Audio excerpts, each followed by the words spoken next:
Ya, mantan pemain Vietnam ketar-ketir timnas Indonesia Bak Dream Team.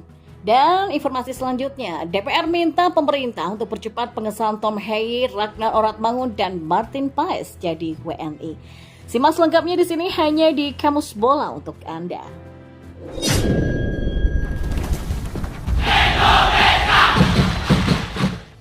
Keberadaan pemain-pemain naturalisasi yang memperkuat timnas Indonesia membuat skuad Garuda macam tim impian di mata Vietnam.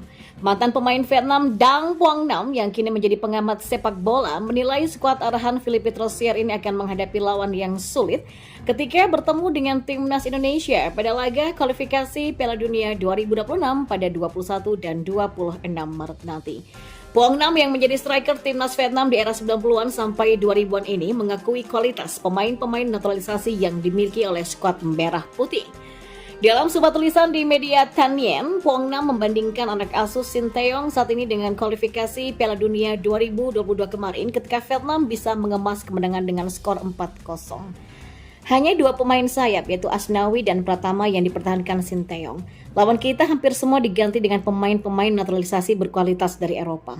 Belum lagi ada dua pemain yang pernah bermain di Eropa dalam hitungan tahun seperti Egy Maulana, Witan Sulaiman.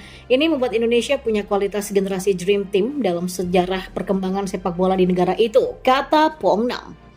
Quang Nam juga menilai kehadiran pemain-pemain dengan darah keturunan tersebut memiliki dampak yang besar ketika timnas Indonesia bermain di Piala Asia.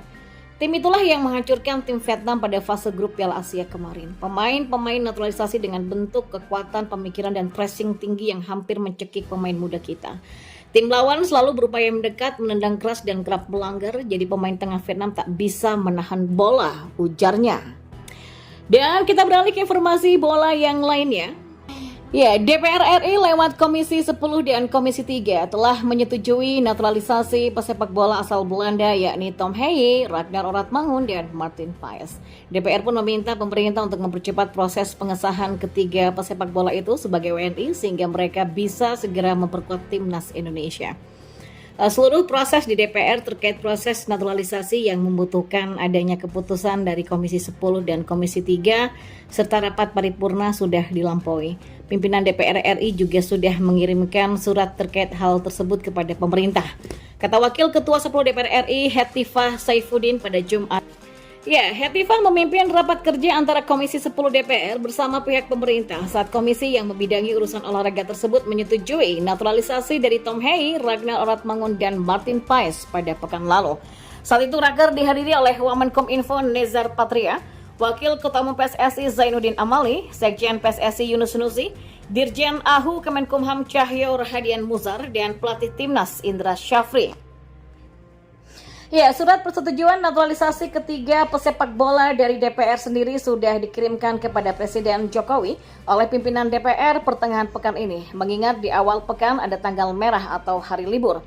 Hetifah pun berharap pemerintah segera memproses pengesahan Tom Heyi CS sebagai WNI. Hetifah juga berharap pengambilan sumpah bisa segera dilakukan mengingat pada tanggal 21 Maret mendatang akan ada match pra-kualifikasi Piala Dunia Timnas Indonesia versus Vietnam di Stadion Gelora Bung Karno, Jakarta. Menurut Hetifah, hal ini penting karena selain menunggu kepres pengesahan sebagai WNI, Tom, Ragnar, dan Martin juga harus mengurus perpindahan federasi dari KNVB ke PSSI. Lebih lanjut, Hetifah pun meminta para supporter Timnas Indonesia untuk mendukung proses naturalisasi ini agar berjalan dengan lancar. Dan senada dengan Hetifah, Wakil Ketua Komisi 10 DPR RI Agustina Wilujeng Pramustuti berharap masyarakat Indonesia bersabar untuk menantikan proses naturalisasi Tom Heyi, Ragnar Oratmangun, dan juga Martin Paes. Ia menegaskan proses naturalisasi memerlukan berbagai tahapan.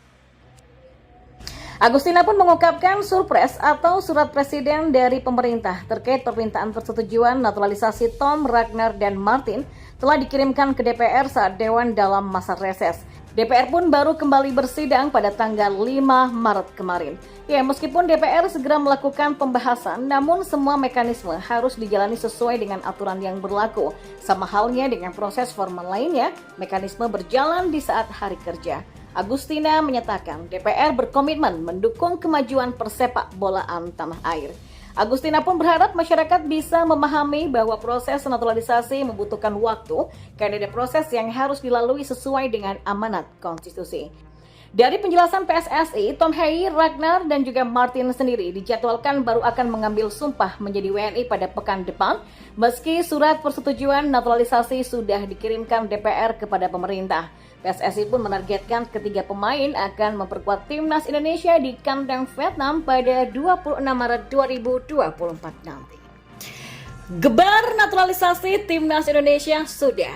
Apakah modernisasi Liga 1 kapan terjadi?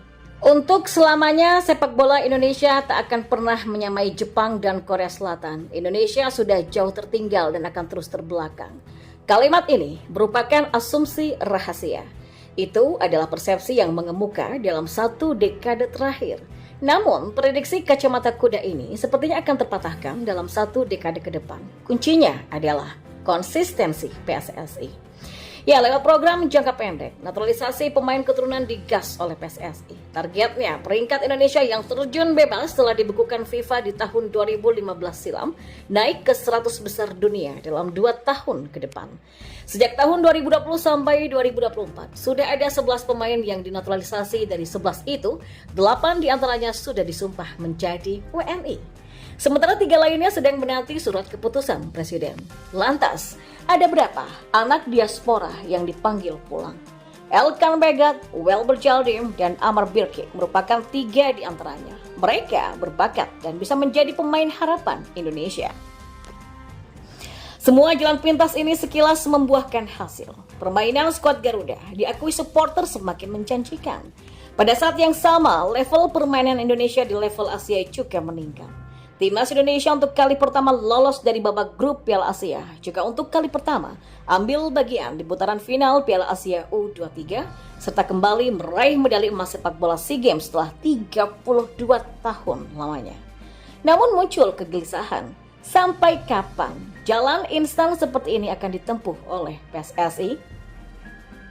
Jika naturalisasi memang hanya program jangka pendek dari PSSI, apa program jangka panjang untuk mengejar Jepang dan Korea Selatan? Itulah pertanyaannya.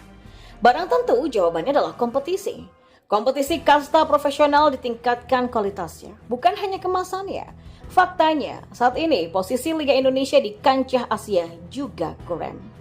Pada musim 2023-2024 ini, posisi kompetisi Indonesia berada di urutan ke-27 Asia.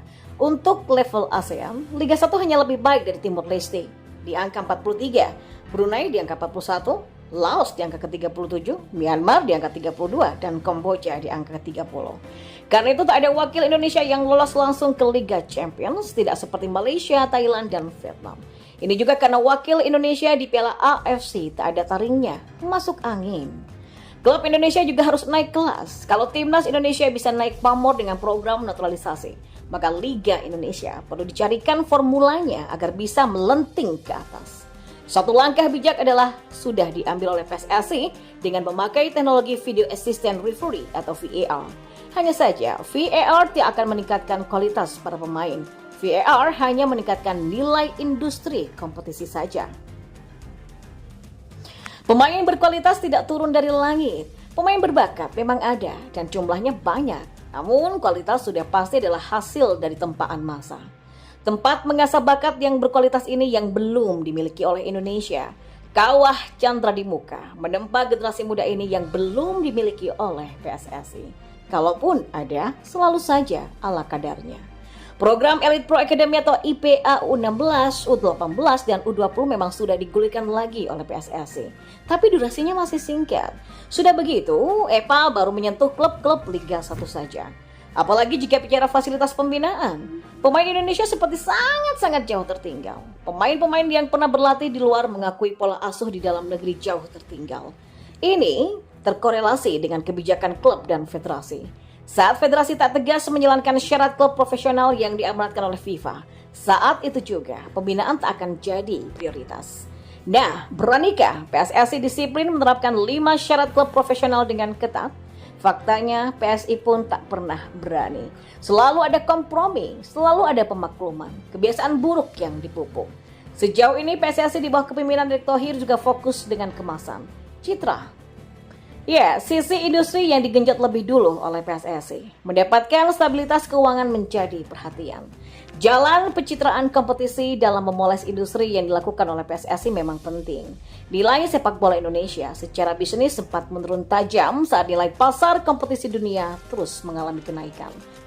Tetapi kemasan tanpa isi, lambat laut akan ditinggalkan juga. Fase ini pun jangan sampai terjadi.